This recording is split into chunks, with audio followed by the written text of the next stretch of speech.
Religious fasts have a long history, and many prominent athletes have brought fasting to the public eye in recent years. We're going to be taking a look at Ramadan and Orthodox Lent in this video. While it's not extensive, these are probably the most common that coaches will come across. It's important for coaches to remember their scope of practice in all of this. They're not the parent, nutritionist, physician, or any kind of spiritual leader.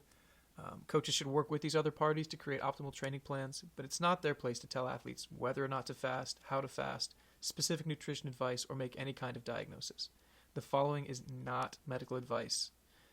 Ramadan is a religious fast undertaken by Muslims and closely mimics the practice of intermittent fasting, just a more extreme version without any food or drink from sunrise to sunset. The most common thread in all of these studies was that the health markers were heavily influenced by what the athletes ate or drank rather than the timing of the meal. So athletes who ate junk food and heavily fried foods did not see any health benefits, whereas those who ate a very well-balanced diet actually saw some slightly positive health outcomes. So overall, I believe that athletes should focus on eating high-quality, nutrient-dense food when breaking the fast every morning and night, and focus on water intake at this time.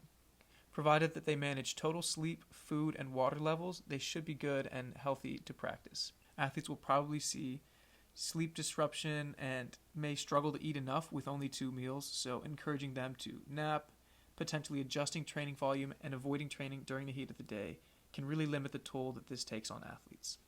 Orthodox Lent is the time leading up to Easter and involves restricting the kinds of foods that Orthodox Christians can eat, essentially following a vegan diet throughout. Thankfully, there is now tons of research on vegan diets that wouldn't really have been available 20 years ago. The vegan diets, in terms of health markers, had some pretty positive traits, positive impacts on LDL cholesterol, fiber consumption, and several other blood markers. There are some slight downsides, which is that athletes may struggle to hit overall protein requirements and total calories throughout the fast.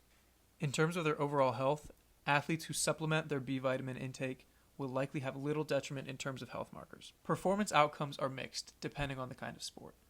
Endurance athletes saw minor benefits, likely due to fiber and carbohydrate intake. Diets that were studied resulted in slightly negative outcomes for strength and power athletes. So those playing football, Olympic weightlifting, track and field, sprint swimmers, and powerlifters may need to be aware of the potential for decreased performance throughout these periods. A possible reason for this negative impact is decreased levels of creatine in a plant-based diet. This reduces the amount of IGF-1, a growth hormone similar to insulin that stimulates the release of mTOR, and mTOR functions to regulate cell growth, proliferation, cell survival, and muscle protein synthesis, all of which are responsible for muscular growth and maintenance. Orthodox Christians as well should be encouraged to focus on total calories, protein and micronutrient intake, water, and sleep level. Again, coaches may need to limit volume for athletes who are strength and power athletes, as well as temper expectations about performance in season if necessary.